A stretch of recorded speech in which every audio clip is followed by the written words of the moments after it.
ওরা ৩ জন খেলার ভিতরেই আছে। আর প্র্যাকটিসের চেয়ে তো খেলাটা অনেক ইম্পর্টেন্ট। আর আমি মনে করি যে যেহেতু ওরা খেলার ভিতরে আছে আর সিমিলার কন্ডিশনই আছে ওয়েস্ট ইন্ডিজেরই, আর ওরা টিমের সাথে জয়েন করবে এবং আশা করি যে ওদের কন্ট্রিবিউটটা অনেক ইম্পর্টেন্ট। যেহেতু সৌম্য ভালো খেলেছে, এটা আমাদের টিমের জন্য অনেক বিরাট অ্যাডভান্টেজ থাকবে এবং আমাদের টিমে আরও যারা আছে ইয়াং প্লেয়ার তাদের জন্য অনেক অপরচুনিটি থাকবে পারফর্ম করার জন্য। কারণ আপনি দেখেন যে এখন অনেক কিন্তু কম্পিটিশন, যারা এখন ইনজুরিতে আছে বা বাইরে আছে, এই জায়গাগুলো যদি ওরা ভালো খেলতে পারে, এন্ড অফ দ্য ডে আমাদের টিমের জন্যও ভালো হবে, ওদের কেরিয়ারের জন্যও ভালো হবে। ম্যাচটা আমরা হেরেছিলাম, অবশ্যই আমাদের খুব খারাপ লেগেছিল এবং আমরা বুঝতে পেরেছিলাম যে আমাদের ল্যাকিংসগুলো কোথায়। আমরা ব্যাটসম্যানরা রান করতে পারিনি। এর আগে আমি বলেছি প্রেস কনফারেন্সে ব্যাটসম্যানদের ইম্পর্টেন্সটা কত। আর যখন আমরা সেকেন্ড টেস্ট খেললাম, অলমোস্ট আমরা কন্ডিশন সম্পর্কে জানলাম এবং আমরা ওদের বোলার সম্পর্কে জানলাম, আমরা ওইভাবে প্ল্যানিং করলাম এবং সত্যি কথা বলতে আমাদের বোলার অনেক ভালো বোলিং করেছে, কাজটা ইজি করে দিয়েছে।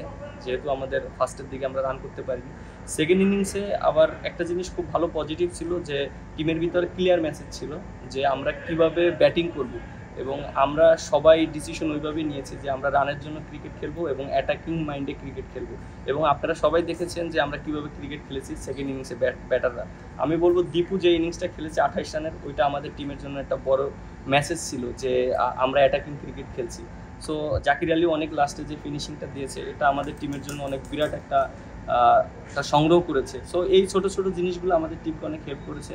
উপর দিকে সাদমান অনেক ভালো ব্যাটিং করেছে, ভালো হ্যান্ডেল করেছে নতুন ব্যাটটায়, মানে নতুন বলটায়। ব্যাটসম্যানদের স্টেপ আপ করতে হবে এবং আপনি ক্রিকেট খেলাটাই অল অ্যাবাউট রান।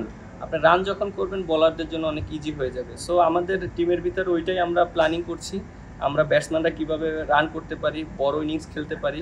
উইকেটটা দেখেছি খুব ভালো উইকেট, সো আমরা ওইভাবে প্ল্যানিং করবো, এরকম মিটিং করে কীভাবে খেললে ভালো হবে আমাদের টিমের জন্য।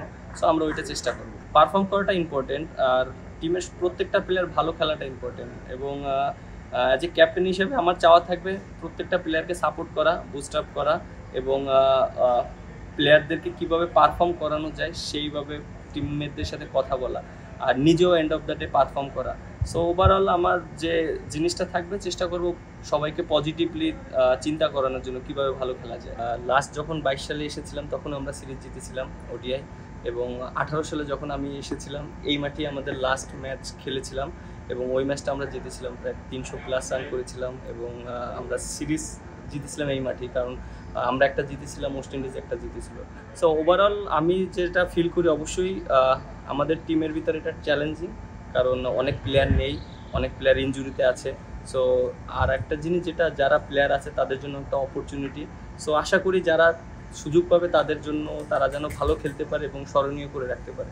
ব্যাটিং অর্ডার যেটা দেখেন, লাস্ট সিরিজে তো আমি উপরেই ব্যাটিং করেছি। আপনি দেখেন যে আমি 4 নম্বরে ব্যাটিং করেছি আফগানিস্তান সিরিজে।